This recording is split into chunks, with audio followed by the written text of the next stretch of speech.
Este é um canal de estudo das mensagens de Bashar. Eu já falei em algum vídeo que comecei o estudo de Bashar em setembro. Uma amiga me apresentou um pequeno short, pequeno short é pleonasmo. Mas me apresentou um short, falei, gente, mas que figura é essa? À primeira vista eu assustei um pouco, achei um cara um pouco exótico, né? Não sabia quem era, depois vinha saber que, Bashar, está canalizando, Dario Anka estava canalizando uma entidade que se intitula como Bashar, né? Que quer dizer mensageiro. Mas aquilo me pegou de uma forma, sabe quando a coisa chega na hora e você realmente precisava daquela peça no seu conjunto ali de estudos e para você dar passo na vida, aquela peça era fundamental. Bashar, para mim, se tornou uma peça fundamental nessa minha temporada. Eu sou de estudar por temporadas e eu vinha estudando o Baldi, Pietro Baldi, e não parei o estudo, mas deixei um pouquinho de lado para fazer essa imersão na mensagem de Bashar, porque achei muito interessante. Assim, as primeiras coisas que fui lendo de Bashar, fui ouvindo, eu fui vendo muita semelhança e uma certa conversa entre ele e Pietro Baldi. Não uma conversa sem obstáculos, tem obstáculos, né? Mas eu fui vendo e achando muito interessante, porque, por um lado, Pietro Baldi, ele divaga no bom sentido, ele tem tanto conteúdo que ele explica demoradamente cada conceito. Bashar fazia a mesma coisa, explicava os conceitos, mas de uma maneira rápida, direta, objetiva, e aquilo me encantou, porque eu já tinha o conhecimento do conteúdo, mais ou menos, de alguns, claro, todos não, né? Mas alguns, falei, isso aí é exatamente o que o Baldi fala, ele traduziu numa frase. Então, para quem está aprendendo com Bashar, só Bashar, pega as coisas e às vezes pode se perguntar, mas como? Como assim? Parece até uma coisa meio louca, porque ele é muito rápido, muito direto, muito claro, né? Mas eu quero fazer uma reflexão aqui que eu acho importante, porque o nosso canal aqui é de estudo, não é de repetição das coisas que a gente escuta e traz. Tanto que eu faço os meus slides, né? Tentando alinhavar ali coisas que eu ouvi em vários vídeos e li em vários livros. Então, é uma coisa diferente. É uma coisa que passa por um filtro, que sou eu, as minhas crenças, né? Isso tudo que Bashar fala, que vocês já sabem. Então, não estou repetindo Bashar, e pelo fato de ser um filtro, eu posso estar errando algumas coisas, mas é um canal de estudo, e se a gente tiver troca de ideias, melhor ainda, que eu vou percebendo onde estou errando ou deixando de ver alguma coisa importante, e onde estou entrando demais com a minha ideia, né? Mas eu não abro mão de fazer um canal de estudo, eu não sou repetidora, assim, não sei fazer isso, né? Pura e simplesmente, né? Mas eu quero falar dos canais que eu entendo que são repetidores. Não quero julgar ninguém, eu não sei o que está acontecendo. É a minha percepção. E é de percepção que a gente vive. Isso a gente aprende com Bashar, né? Com Joe Dispenza, isso tudo aí. A gente tem que melhorar essa nossa percepção. Porque se ela tiver muito problema, a gente vai tendo dificuldade de compreender as coisas. Mas se a gente joga a luz nela constantemente, ela vai sendo uma ferramenta útil, né? Os canais, são muitos canais de Bashar, cada dia nasce um, e no instante eles têm, assim, eles crescem muito rapidamente, né? No olhar materialista, eles fazem sucesso. Eles soltam muitos textos, mas não citam as fontes, isso sempre me preocupou desde o início. Primeira coisa que eu fui vendo, assim, tomando conhecimento da mensagem, gostando dela e percebendo que ela conversava com estudos anteriores meus. Então, havia uma coerência entre o que eu sabia e o que ele estava dizendo. Mas isso não é pouco, né? Eu queria perceber a coerência dentro dele. E isso, eu vou dizer, em tudo que leio nesses textos sem fonte, há coerência. Há coerência. Então, isso me deixa tranquila nesse ponto. Eu não sei de onde vem isso. Eles não colocam fonte, mas a coerência interna está, pelo menos até agora, de setembro até agora, em tudo que já ouvi, li e vi, a coerência existe. Mas me aborrece muito certas coisas nesses canais, porque eles passam para mim, a primeira ideia é de que são canais comerciais, então eles têm um interesse em crescer. um interesse em engajamento, um interesse em monetização, que não é o nosso caso aqui. Alguns dizem que os textos foram organizados por IA e com pesquisa humana também. Olha, eu acho isso muito temeroso e depois eu vou dizer por que acho tão temeroso esse negócio de texto de IA. Eu sou de letras e mesmo antes de fazer letras, eu escrevo meu próprio texto desde criancinha. Eu estava no antigo primário, eu já fazia as minhas composições. Naquele tempo não chamava redação. Então eu sempre escrevi meu texto, amo escrever, eu sou da caneta, eu sou da pena. Então isso nunca vai me conquistar, esse negócio de alguém escrever meu próprio texto. Não, meu texto é meu, eu escrevo, não abro mão, é o que eu amo fazer.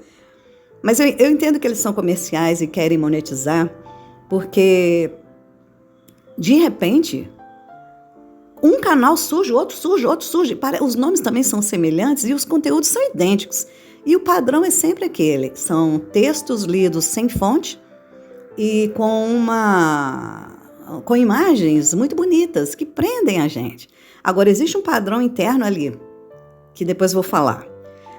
Que eu anotei alguns tópicos aqui para a gente não se perder demais, que eu falo muito, mas olha, o que me incomoda em qualquer canal que trata de espiritualidade é ficar pedindo like, curtida e escreva abaixo no comentário.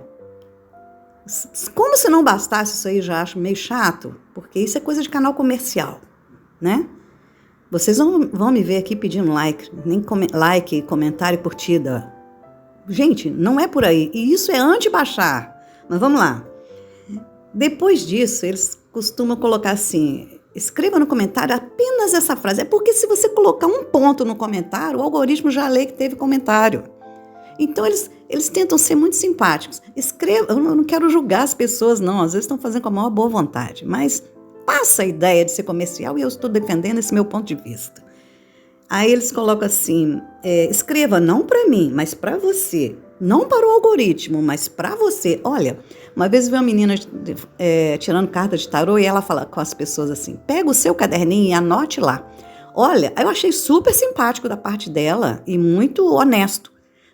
Ela não falou para escrever no comentário do texto dela, ela falou, escreve no seu caderninho. Isso é legal. Ela não chamou para ela, é um ganho você pedir para a pessoa escrever no comentário. Eu acho muito legal quando alguém comenta alguma coisa nos meus vídeos, porque é uma troca de ideia, é um feedback, isso é importante. Agora, pedir para que a pessoa faça isso, pelo amor de Deus, isso é comercial, no meu modo de ver. E aí, por que eu entendo que é comercial? Porque em seguida vem um texto, assim, em geral é assim... Se esse conteúdo vem às vezes 2 vezes o mesmo texto ou 3, se esse conteúdo te tocou, se foi bom para você, primeiro eles falam, compartilha com um amigo, mas a maioria fala assim, considere ser membro do canal, e aí vem o pior ainda, para que a gente possa aprofundar os conteúdos. Meu Deus, então não é aquele amor pelo estudo, vamos combinar? Não é outra coisa, é um canal comercial. Que seja, mas não coloque na conta de baixar esse negócio de escrever no conteúdo, porque isso é anti-baixar. É anti-baixar. Porque baixar fala, não force a realidade. Não force a realidade, não empurre, não controle. Então a pessoa está usando o texto de baixar para ser anti-baixar nessas coisinhas que põe no meio do texto. Você deve ter jogado lá naquela coisa de IA, e a IA reproduz ali, quer que entre essa mensagem também tem que entrar no texto. E ela coloca, porque ela é tão comercial quanto, né? A gente não pode julgar, mas onde está o amor pelo saber com a pessoa que faz uma coisa anti-baixar no meio do texto de baixar? Não é? Não é complicado isso? Ai, meu Deus do céu. E a questão da fonte, que eu acho muito complicada mesmo. E outra coisa, eu já li, eu comprei 3 livros em português, li um em inglês. E comprei um outro também em inglês, mas me decepcionou porque ele é muito prática, não vem ensinamento, é uma prática diária, então você ficar escrevendo aí como se fosse um diário, não era isso que eu queria. Eu quero entender a mensagem de baixar. E eu quero isso com a maior fidelidade possível, né? Então esses canais de texto lido, eles estão bombando, mas a gente fica com o pé atrás. A saída é: observe a coerência interna. E eu quero falar exatamente disso porque surgiu um elemento novo num texto desses textos lidos, desses canais, que eu vi ontem. É um texto de janeiro, né? Um vídeo de janeiro, mas eu só vi ontem, à noite, e estou ouvindo de novo agora. Falei, gente, peraí, agora entrou um elemento novo. E o canal solta isso como se fosse a mesma coisa. Quer dizer, quem está postando, eu acho que nem lê, porque nem percebeu que tem um elemento novo. Mas antes de entrar nisso, só quero voltar no que eu estava falando da questão de livros, de fonte. Há um livro de baixar que quando eu sempre gosto de livros, porque pelo menos você tem ali, alguém assinou aquilo ali. Porque coisa de internet, sabe-se lá de onde veio, e esse pessoal não põe fonte. Aí eu descobri que existia um livro dele na Amazon, custava quase R$2.000. Falei, gente, pelo amor de Deus, que é isso? Eu falei, esse eu não vou comprar tão cedo. E você sabe que depois de ler tudo isso e continuar estudando, baixar, muito interessada na mensagem dele, eu fui procurar de novo o livro. Sabe quanto tá o livro agora? Não sei hoje, mas há umas 2 semanas atrás estava R$6.700. R$6.700 um livro. Olha, ou isso é assim, a abertura do paraíso, o portal. Eu não sei, tem gente que esse negócio tá fazendo muito sucesso, então a gente tem que ficar com os 2 pés atrás, porque é um assunto que começou a bombar agora no Brasil. Dario Anka tá falando isso desde 83, mas agora chegou para mim, é aquela coisa, você começa a prestar atenção num tema, numa coisa, aquilo começa a pipocar para você para todo lado. Então eu percebo que tem muita coisa acontecendo, muita gente pegando uma carona nesse nicho de mercado, não é? Isso é complicado, mas vamos voltar aqui no elemento novo do texto.